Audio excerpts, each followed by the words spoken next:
Team Female. Welcome to the Female Political Strategy Podcast. Female first, female forward. I'm Ro. I'm Lila. And I'm Elle. And today I would like to talk about a topic that's little known, little talked about, and it's very much so worth noting. It's being a minority in politics, or specifically race in politics. And I'm bringing this topic up to you today because in the news the other day, and a conservative news outlet by the name of Project Veritas, well known for profiling the controversial issue that was Planned Parenthood, where they went in and recorded Planned Parenthood staff talking about abortion in a very willy-nilly manner. And basically they do expose-style reporting on things that are of conservative interest. And most recently, they covered aspiring Congressman Alex Stovall of Phoenix, Arizona, speaking candidly to a staffer about his views of the Conservative Party, specifically the Republican Party, and how moderates and how his race plays into being a Republican. The Republican Party is disgusting to me. The stuff that they're doing, it should be criminal, and they should all be thrown in prison. Yes. Yeah. The McCarthys, the Cawthorns, the whole audit bullcrap thing that they're doing. I listen to what my counsel tells me. That's when they say go get an endorsement from somebody, I say, all right, cool. No, I don't have respect for Candace Owens anymore. Will I take her donation and take her donors? Absolutely, but it goes no further than that. Yeah. I would never invite her to a Christmas party. Meet Alex Stovall, Arizona Republican candidate for U.S. Congress. An insider within his campaign brought us comments many of his voters and those in the Republican Party will find troubling. From America First messaging to issues of race, to big business, tax incentives, and support for completing the border wall, Alex seemed to send mixed messages, saying one thing in private and selling his voters and the media on something entirely different in public. Yes. Yeah. The McCarthys, the Cawthorns, the whole audit bullcrap thing that they're doing, it's just another way for them to funnel money for the American people. You know how much money they've raised from this audit? Over $10 million. So what are your thoughts on the election then? Do you think that Trump won? No. Do I think there was fraud? Yes. Okay. But not enough to overturn the election. But I'm not going to broadcast that everywhere. Yeah, I'm a Republican moderate. I vote policy. Yeah. I'm not part of the country club and the peanut gallery. Have no intent to be. But why hide his true feelings about the Republican Party? Well, it appears to be a balancing act strategy to maintain favor with mainstream Republicans while also appealing to more moderate voters. You don't win Arizona by being super right Republican. Yeah. You ever played spades or goldfish? You never show all your cards, right? Yeah. That's why I'm going to win and other people probably won't. Yes, I'm a conservative. Yeah. But I'm not going to beat on my big old monkey chest running around telling a whole bunch of people I am. First off, it's going to piss people off. It's going to turn people off, and no one's going to want to give you money. There are a lot of independents here. Independents are what determine the vote. They want to vote for me just so they can say that they elected the youngest black Republican in American history. Like, it doesn't matter what your policies are, they just care about that? Yep. That's everybody. You really think people care about policies? Oh yeah, you're getting a real news flash about how politics work. Alex's ever-changing, flip-flopping, shape-shifting views aside, he admits to using his race as an element of his campaign, and that voters will elect him for it. Racism is real. What the news is telling you, what Tucker Carlson is telling you, what Candace Owens is telling you, it's a bunch of baloney. We cannot allow black, Hispanic, or poor white communities to believe this radical agenda, this critical race theory nonsense that they're pushing. Mm-hmm. I'm not going to tell my children that because they're black, they have less of an opportunity or they're going to be shorthanded. In this clip, they're insinuating that Alex Stovall is actually a very contradictory politician when it comes to representing himself as a Republican. So what they do is they juxtapose clips of him talking about CRT, and on the flip side, in this like candid recording, he's saying things like, absolutely racism exists. And CRT, for everyone, is critical race theory. Invariably, they are implying that he's contradicting himself by, on one hand, saying that he opposes CRT, and on the other hand, saying that racism exists. It's as if, though, the two can't coexist. I will say, this is for the audience, I will say, when I read Elle's application to be co-host, I was like, how can you be Republican and black? Like, that was my first thought. So that should be our title. How can you be Republican and black? How is that possible? So yeah, please explain that to me, an ignorant white person. Yeah. Yeah, I did see one tweet. I can't remember who it was, but it was one of those like black conservative thinkers. Well, he's basically talking about how like white liberals accuse him of being like tokenized or used by conservatives. And then he basically pointed out that when black people say things that leftists like, isn't it true that they're also being tokenized? Like they're only supporting you because you're a black person saying something that we agree with kind of thing. They both kind of do that. We can both talk about it from a broader angle, but also the specificity of what Alex Stovall says, because he says that the entire party disgusts him. When he says the Republican Party disgusts me, and then he goes after specific black conservatives like Candace Owens for being grifters or denying racism even exists. So it's not clear to me. I don't know if this is like more clear to you. Like, is the perception that Alex Stovall is secretly a Democrat and he's just doing this as some kind of grift on the Republican Party, or is he genuinely a Republican and he's just being critical of the party of which he belongs? I think that's what he is doing, but Project Veritas is framing it. And it just goes to show that in politics, like at the end of the day, your race is all that matters if you're black, both on the left and on the right. The right just is a little bit more overt about it because they have the pre-existing, like, you're racist culture to work with, whereas the left is a little bit more subtle and covert about it.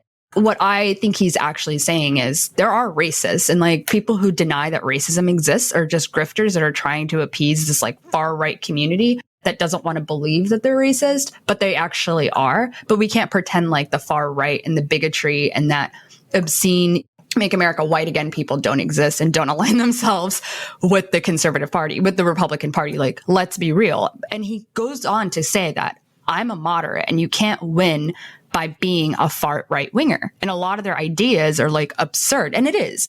And he even clarifies, like, did Trump win? No. Do I believe that there should be an audit and that fraud happened? Yes. But I don't know why I can't say one and like not the other. Like, why can't I believe that Trump lost? But I have to say what I need to say to get what I need to get in politics. And I think he's being unfairly targeted and maligned.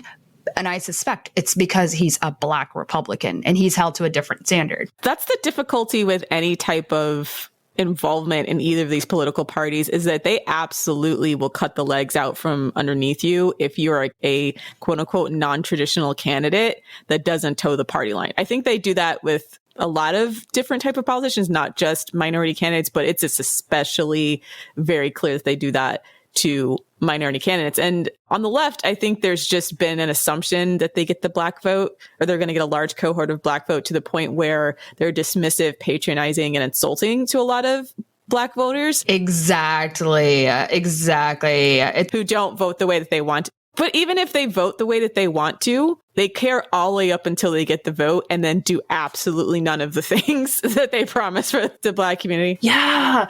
In one of our Twitter spaces, someone brought up that the Democrats, they like to see themselves as the most progressive party, but when it comes down to it, they've never actually passed any progressive legislation. They always leave it up to the Supreme Court, Roe v. Wade, Brown versus Board of Education, and so on.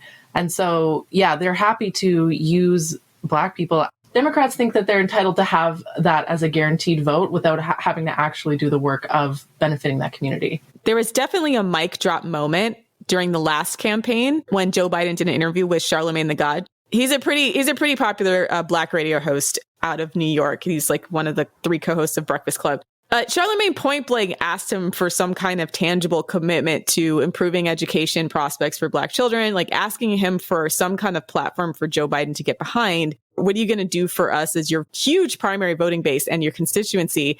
And Joe Biden says to him, if you don't vote for me, you ain't black. What? Is that where that came from? What? That's where that came from. Yeah.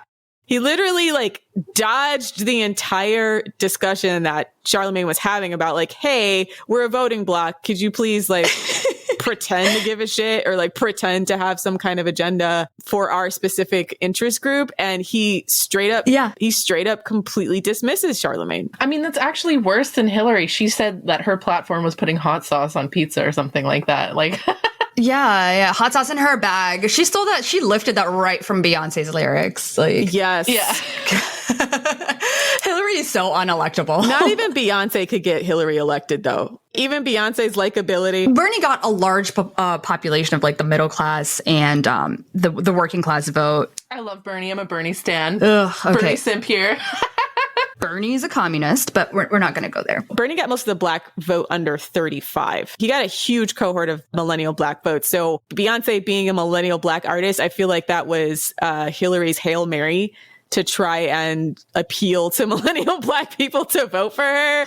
The beehive. She wanted to weaponize the beehive. She did. And it didn't work, right? Because everyone's like, once again, we're tired of all these establishment politicians patronizing the black community, talking about hot sauce and how much they love fried chicken and doing like the stanky leg in a press conference and never having any like, not having any actual policies to put forth to materially improve the lives of black electorate. And this is not to insult boomers or whatever, but I know that like especially for older black people, their struggle was different, right? So these kinds of things are a little bit more, they found them a little bit more familiar and they were kind of happy with maybe even being acknowledged by these politicians. But now a lot of younger black voters are like, that is not even close to being enough, right? We are a significant voting bloc. We matter.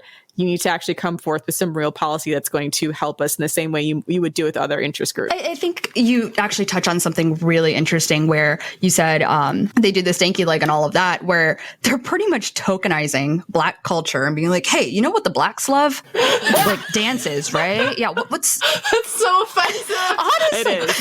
It is. But it's a group of white people marketing essentially to black people and just be like, okay. And that's all politics really is marketing them to get a vote. We are a metric to them. And once they get in office, the goal is just to get them to the poll and that's it. And when they realize, hey, if you tell these people words they want to hear, they'll vote for you. You don't actually have to do anything. And then you just remind them, hey, your mommy and your daddy voted for me. So I feel like peak black pandering politics was Bill Clinton playing the saxophone in the Arsenio Hall show. He was like the cool white candidate. And then the low point, I feel like when it jumped the shark was when Mitt Romney was doing the Who Let the Dogs Out. Oh my God. Dance during his run up against Obama. I feel like that's actually when it jumped the shark. And so all of the politicians trying to do it after that moment, it's been just ridiculously cringe to anybody under 35. What you have, so the Glenn Youngkin race, Glenn Youngkin was a gubernatorial governor's candidate in Virginia who won, and he was a Republican candidate. And interestingly enough, his counterpart, Terry McAuliffe, didn't make it a point to meet with any of the coalitions in his area. So he didn't meet with the massive immigrant community in Virginia. He didn't meet with the Black Caucus in Virginia. He didn't meet with anybody. He just assumed, yeah, they're going to vote for me, of course. Whereas Glenn Youngkin made it a point to talk to them, listen to their stories, and ask them, what do they need? And even then, Glenn Youngkin barely won as a Republican. So I get the same dynamic as this vibe where, you know, like when you're in a relationship with like a low value man and he thinks he's great because at least he doesn't beat you. You know, like I'm getting that vibe where they're like, we Democrats don't have to do anything. We can just do the bare minimum and just coast because the Republicans they're bad, evil, lynching, racist kind of thing. And so they get to feel like the good guys in comparison without having to do any actual work. But they even do that to other Democratic candidates because that's how AOC won her race, right? Because like the original guy that was in there was like some kind of phoning it in white guy who didn't understand the constituency in which he got elected. And he didn't even bother to do most of the campaigning he needed to do in her electorate. And she won. So Queen. Even on the same side, you kind of see that overall dismissiveness come from white establishment politicians towards communities of color, even if they actually need their vote. And it's a tiny little district like the one that AOC came from. I mean, even if you disagree with her politically, you got to admit, like, you got to admire the hustle, right? Like the fact that she got elected against all odds, the fact that she was so young, I'm like, honestly, queen. I am proud of what AOC accomplished. Very, very proud. I don't like her, but I do respect her. Yeah, I don't agree with a lot of her, like, black birthing body pandering shit. Right. Like, I don't like that. Like, she won't refer to women as women. That pisses me off. But, I mean, I'm a democratic socialist, so I got to stand my fellow democratic socialist, but still. I just think she has bad political instincts. That's the problem with winning an election really, really young, is that you don't have time to develop your political instincts and then you have to do it in the public eye. So I do kind of wonder by the time she reaches 35 and she's eligible to become president, if she actually tries to launch a presidential campaign, if any of these like rookie mistakes will come back to bite her because she's been in the public eye for so long. Yeah. That's one of the challenges of becoming a politician in the social media age. We had a conservative prime minister called Stephen Harper, and we all used to joke about how boring and vanilla he is. And someone said, like, if Stephen Harper had Facebook when he was a teenager, like, would there be embarrassing, Facebook status posts that we could use against him? That's a whole other question. But yeah, like the mistakes that establishment politicians made when they were younger are not as documented, I guess. And it didn't destroy Joe Biden's candidacy. And he straight up lied and plagiarized. He plagiarized an entire speech and then completely lied about his academic background from top to bottom. And they had the video footage. And then the Democratic Party was like, oh, it's from the 70s. So then it got really dismissive. So I think the other option is just stay in politics long enough for your mistakes to be so far behind you that people will say it's not part of your character now. And also like the fact that we're actively ignoring him being the anti-bus desegregation bill. And he was like, it's to keep our kids safe. Like Joe Biden, when he was a senator, he actively opposed the desegregation of bus routes. So it's like, this guy's our president and now... Yeah, and the crime bill. And I mean, there's so many different ways in which, well, he's just a dinosaur. He's just a dinosaur in politics who should have never been president. But that's a whole other discussion. We need to raise the fucking bar. Okay, the bar is in hell for Democratic politicians, just like it is for men. Raise the bar. It bothers me. And that's why I'm not a Democrat, though. Like, I think the Democrats are finally showing their asses, and I really appreciate that. We need to call them out and realize this upper crust needs to be honest about who they really are, and it's just a bunch of old white dudes with money throwing money at, like, people that they feel like, oh my God, I want to feel better about myself. Let me throw money at the trans problem or at the immigration problem, one way or the other. So I will say, like, white liberal racism, and I say this as a white liberal, but I'm so sorry. Like, white liberals can be so fucking cringe. Like, I'm really sorry on behalf of all of my people. No, I'm kidding. I'm joking. That's the most Canadian thing ever. I'm really sorry, but yeah, no. The weird thing about in progressive spaces is like, the thing that upsets them is not actual racism. What upsets them is being labeled racist. You know what I mean? Like they're really like dancing on eggshells, like trying to say the right thing or not say the wrong thing. But it's not because they actually want to do the right thing or help, people who are oppressed. It's just because they don't want to, it's like for social clout. Like they just don't want to be seen as a racist. That to me was so clear after this summer that we just had with all of the protests and or riots that occurred because of the killing of George Floyd. All of these companies, all of these politicians, they're doing the black square. They're talking about how Black Lives Matter. And at the same time, they're posting these squares and giving all this lip service about diversity and inclusion. They're not recruiting their workforce from HBCUs. They're not paying attention to the ethicists who are talking about how some of the algorithms that they're developing for various types of technology can be extremely racially discriminatory. So a lot of the left really loves their performative anti-racism actions, but when it comes to making money, any type of actual political will, any type of policy change, it absolutely fizzles out. I mean, I'm actually struggling to even understand what the tangible benefit, like what tangible benefit happened for even the community, not even Black people as a whole, but even the specific communities where these tragedies happened that benefited them. All most of us saw happen was the media descends down on all of these places where all of the protests and riots are going on. The media starts interviewing all of these random grifters who don't even belong in the community. Those grifters manage to organize enough to pull donations in and then disappear, right? Or bought themselves a multi-million-dollar house. There's an element of like, we're just going to throw money at this problem. And what they're doing is they're just giving money to grifters. They're not actually in any way involved in creating policies. And even within the companies that exist and the parties that exist, they're not putting that much in place to correct the problem of institutional racism or systemic racism in a way that would meaningfully empower Black people. I struggle with the word systemic racism because I think that takes a lot of the social responsibility that we can take for ourselves and puts it onto the system. So I struggle with it just based on semantics. But that's a lot of Black conservatives, and that there's the discussion about the merit of that. But yeah, go ahead. Yeah, and that's why I'm not like saying binary, like a binary answer of like it exists or doesn't exist, but that's another conversation, right? But for instance, you have like the pro-life, pro-choice issue where both sides tokenize young Black women that are forced to make this painful decision of whether or not to have a baby, right? And you can tell these people have never been faced with the idea of like going against your own biology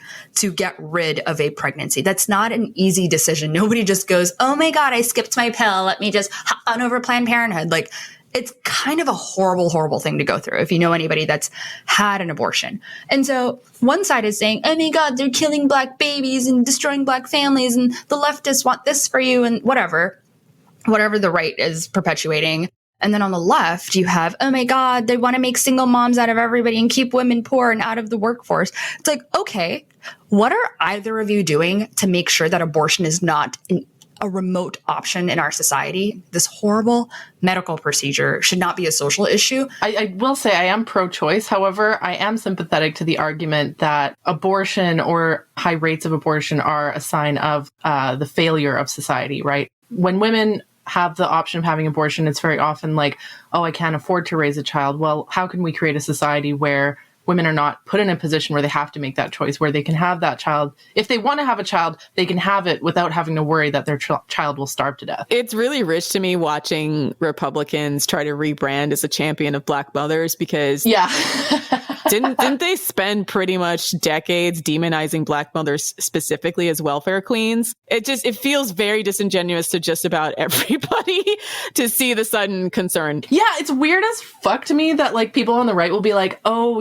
the left, they virtue signal, they do this and that. The conservatives do their own type of virtue signaling, right? Like Matt Walsh being like anti-abortion because it, oh my gosh, it disproportionately kills like Black and brown babies kind of thing. I'm like, stop pretending like you care about racism, okay? Like, stop using woke ideology for conservative purposes. To me, I would summarize that as like Republicans care about life until, and I'm a weird like pro-choice, but I'm more focused on the societal indicators that lead to that situation in the first place rather than the choice in and of itself. But was it Republicans care about babies until they're out of the womb and then Democrats do their best to make sure he winds up in jail kind of deal? Oh, so there was a really interesting YouTube video that was published by the New York Times that was discussing how liberal hypocrisy is fueling inequality. And it was talking about how in blue states, and like very, very blue states where both the statewide and the local electorate and politicians overwhelmingly favor Democrats, that you would think that all of these policies and progressive policies that Democrats say they're for would be enacted,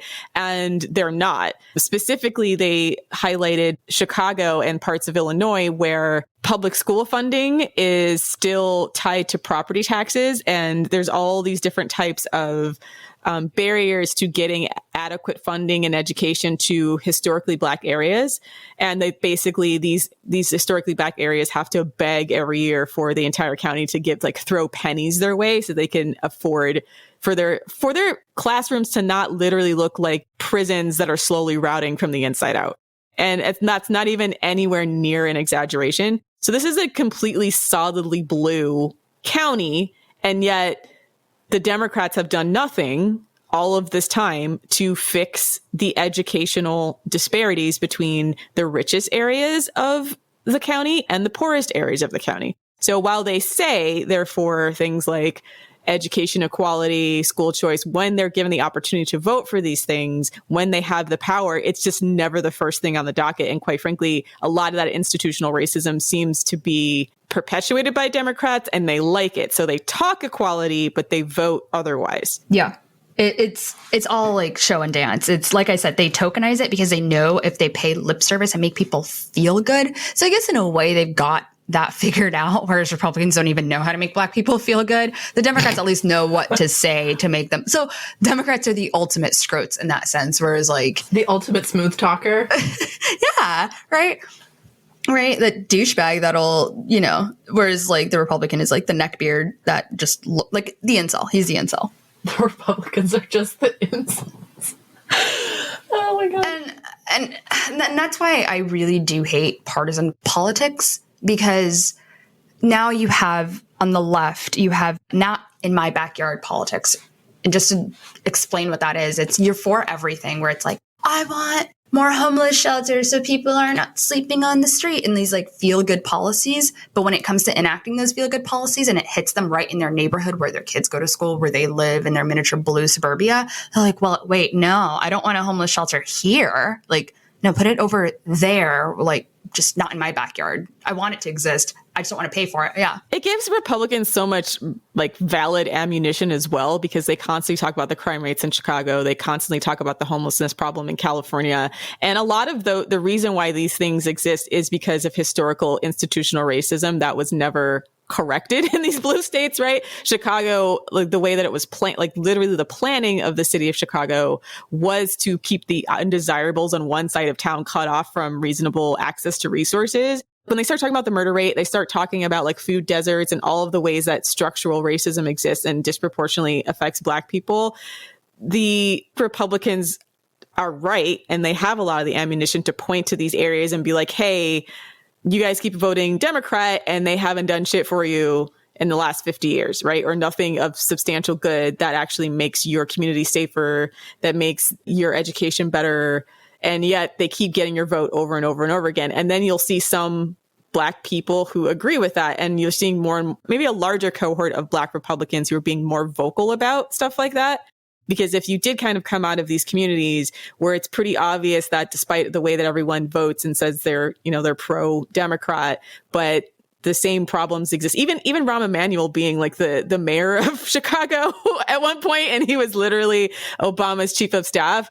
And still these problems happen in these communities year after year. They have no real interest in tackling and fixing these issues. And they're just counting on the fact that Black people keep rubber stamping them into office with no type of tangible improvement on the way that they're actually existing. And Rahm Emanuel also did like the finger wagging. There was like a really bad murder wave in Chicago a couple of years ago when he was still in office.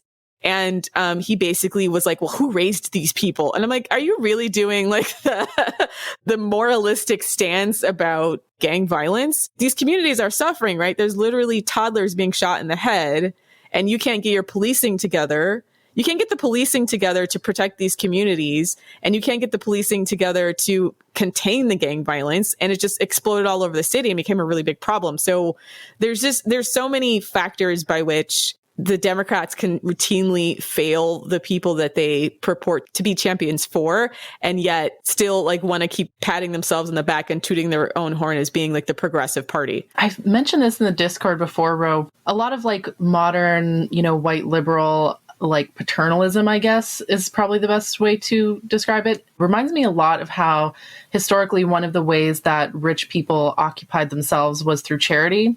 Rich noble women, you can't go out and actually like lead an army and do shit. So instead you stay at home and like, send some bread to the church or something like that. Do charity for the poor, do charity for the poor. And then everyone will see what a gracious and wonderful lady I am. Like that kind of stuff. Right. But at the same time, like these same wealthy, noble people would not implement any kind of policy that would actually prevent the poor from suffering. Right. Like they wouldn't actually like liberate the serfs, because then they don't have any like, or like liberating the serfs, for example, would be too much work. For example, in Russia. So they kept them as serfs. Basically, like the ultra wealthy, they want to look good by doing charity, but they don't want to do the hard work of putting in policies that will prevent people from being poor and suffering to begin with. You know what I mean? Yeah. They don't want to get rid of the problems that they like exist to solve. Yeah. Because they benefit from the problem existing. Like they get to look good when they donate, when they set up, hospitals, when they do this and that, they get to look good. So they almost like need those people to stay on the bottom rungs of society so that they can continue to look good, right? If they actually elevated the working class and the working class was able to defend themselves or protect themselves, take care of themselves and so on, the ultra wealthy wouldn't get to look good from doing charity for them, right? So like that actually happens on a global scale too, where you find, and this is going to sound slightly conspiratorial, but there's indications that a lot of NGOs, non-governmental organizations, have actually impeded a few efforts to actually lift certain communities in developing countries, because now they would have to go back and like they can't live off of those like millions of dollars in donations that helps them exist and build orphanages in these poor countries, because you don't need orphanages anymore. Like the parents aren't dying from famines, right? And so this is happening on micro and macro scales, like people not insidiously avoiding solving the problem because the problem justifies their existence. That's actually not even a conspiracy. That's just a thing that's happening. We've noticed this with and Elle Kamihira, she talked about this in our coercive control episode on FDS, about how the domestic violence industrial complex almost is not invested in actually preventing abuse against women. The whole industry basically exists, lawyers, family law, doctors and like psychologists and so on who evaluate kids. The whole industry basically exists to perpetuate violence against women because they benefit from, there's more money to be made from slapping a Band-Aid on it than curing the problem to begin with. So are you saying nonprofits are the problem? I do think that nonprofits can exacerbate problems in some cases, yeah. Here's my thought about what happens with nonprofits is if you work in a nonprofit, you're just not going to make that much money and you're not going to get paid more no matter how much or how little you work. So I think what ends up happening is it leans itself to just sort of passivity about the problem, and or the people who would have the power to change things are the people who have enough wealth and influence, and those people are inspired to keep their wealth and influence and don't want to actually go and invest anything in structurally changing. They don't want a working class revolution, okay? Okay. that would destabilize society. Okay, Marx. Let's not create a social black hole. Daddy Marx would be so proud of me right now. I feel I'm going to shower after this. Like tying this back to like race and politics, it is something that I am being really vulnerable when I say that I don't feel like I belong in any of the parties. Me neither, I think that's honestly. all of us right now. We're politically homeless. Yeah. We are. And it was a Reddit commenter that said that too. She was like, I feel politically homeless. And join the club, queen. And that's why I actually recommend, if you live in a free and fair democratic republic, representative society, run. Just run and raise money and have that grassroots effort and don't drink the Kool-Aid. Oh, so you mean like run for office, not like run away? No, don't run away. Don't. Run for empower yourself. Yeah.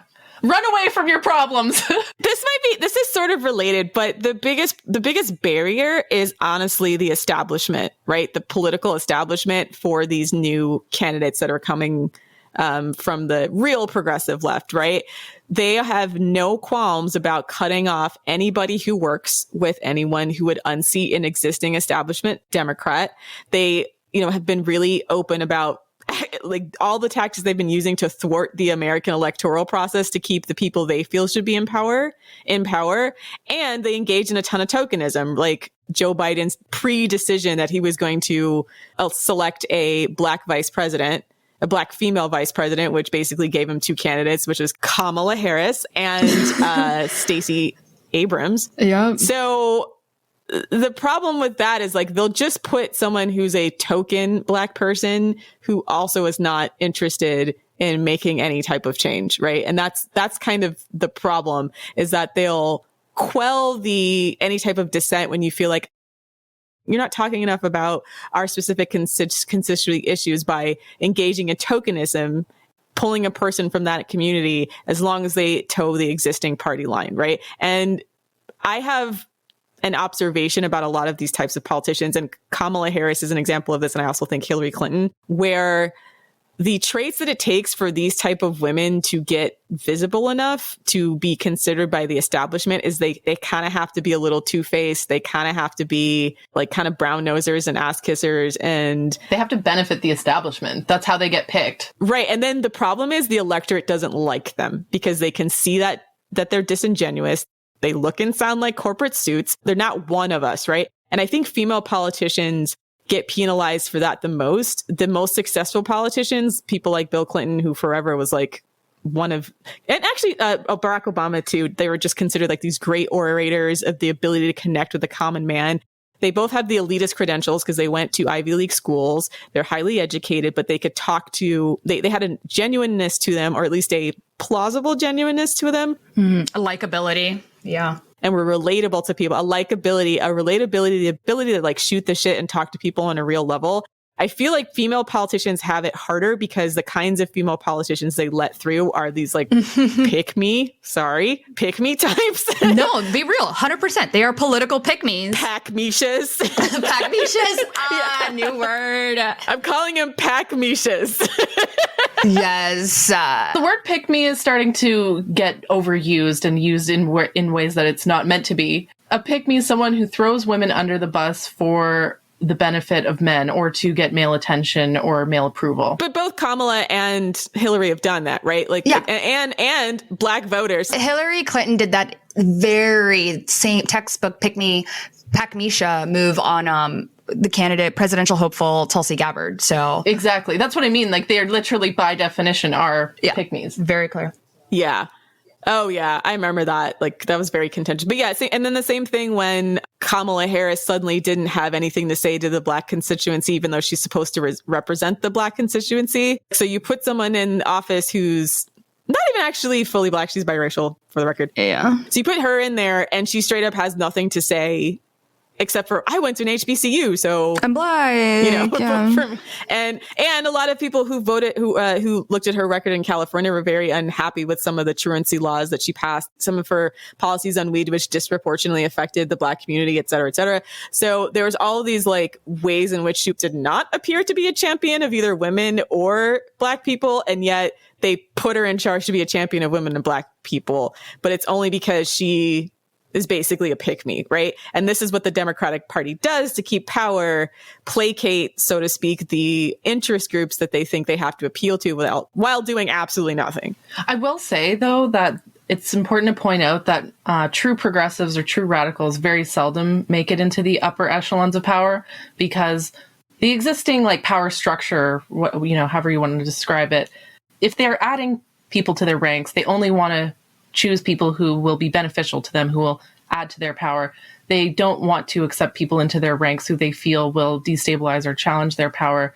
I think that's, for example, why the DNC was so hostile to Bernie Sanders. And, even though he was immensely popular with people, way more so than Hillary, I think that's why they didn't allow him to be the candidate. It was just because he was seen as too threatening to the establishment. 100%. Yeah. The bureaucracy exists to perpetuate itself.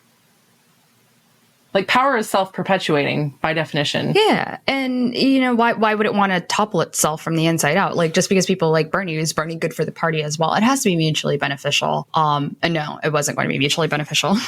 Well, we did figure out it can be done without that. That's what happened with Donald Trump. He basically shit all over the Republican establishment. So yeah, he got the votes. Somehow we got to recreate that on the left. Yeah. That is terrifying. That is legitimately terrifying. We need to get a more aggressive, like, left. Hopefully more competent, but yeah. So here's the thing, though. I do want to say, so I feel like this whole idea that some black people are more interested in the Republican Party now, I feel like it's almost like doing like mate guarding on the Democratic Party. It's like, oh, you're not going to like add value to my life. I'm just going to go somewhere else kind of thing, right? Like, we need to raise the bar for politicians so that they need to know that we can't rely. That's Candace Owens' whole shtick, right? Like, get off the Democratic plantation. And I couldn't agree with her more, because, leftists and the Democrats run, and I say this separately because not all Democrats are leftists. They run on feel-good politics. At least the right is doing something. They're passing policy. Even if I don't agree with what they're doing, they're at least doing something. Yeah. Well, they're doing something. I shouldn't say agree. Like, I don't find it as effective per se. And they also lack in the charisma department that I think the left has kind of capitalized well on. I'm a conservative because I actually have very conservative values. I don't think they speak to me very well. They don't market to me very well, and they could probably do that better.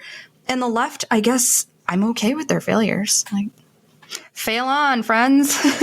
Like it's all talk, no actions, but I'm just tired of failure in general. Our nation shouldn't be failing, yeah. I will vote for competence. Well, I don't want a competent sociopath, so let me take that back. But just like general competence or ability or desire to do something, I think everybody politically is just begging for it. And so everyone's just taking a chance on all of these like left field candidates, right? And as long as they're like halfway intelligent and they don't like, they don't do anything that's like super cringe, they can probably get elected. And I say that because I was also a little Elizabeth Warren fan, and she was a person who I thought, okay, she's got the passion, she's got the drive, she's got the intelligence, she's got the educational background. And then she did so many things that were so cringe, and she just showed that she had terrible political instincts, that if she didn't win. And I was like, that's a shame, because I actually think as a person who I think would enact policies that would benefit people who seem passionate about it, I trust Elizabeth Warren vastly more than I trusted Hillary Clinton.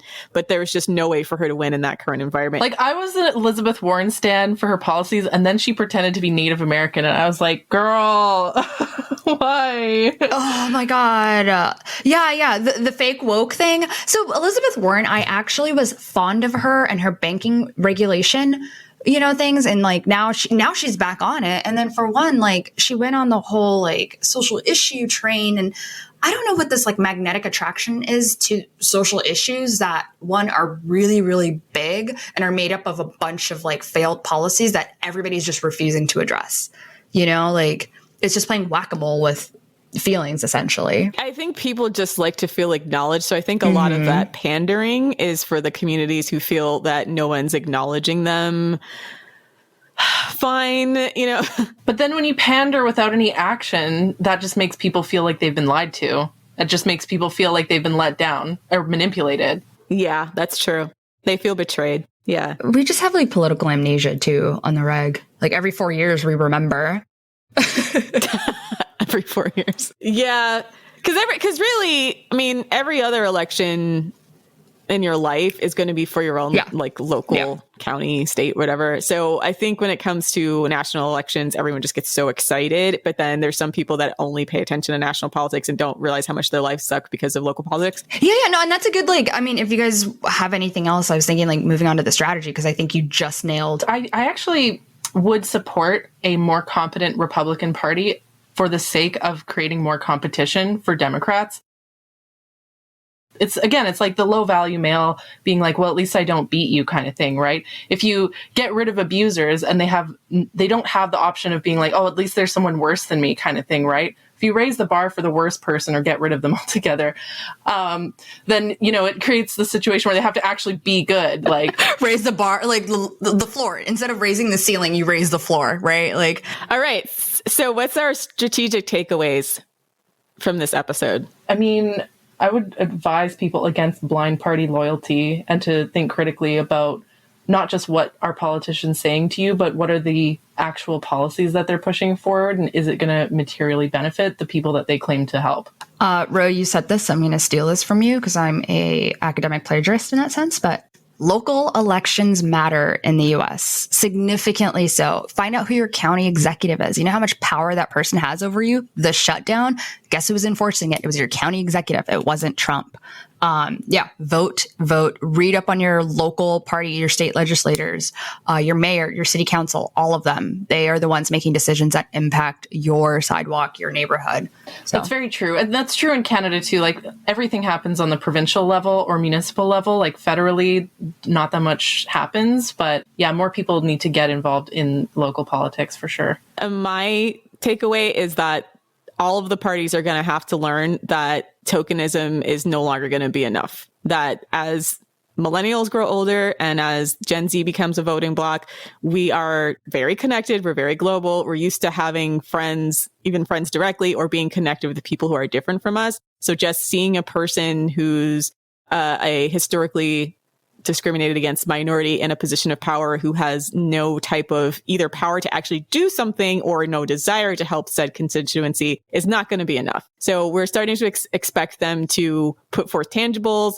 I think all of us need to start holding our politicians to the fire on both sides to make sure that when they are enacting policies and trying to put forth ideas, and as they're using Black and brown faces for their campaign purposes if they're actually putting policy behind it. So, my 2 cents.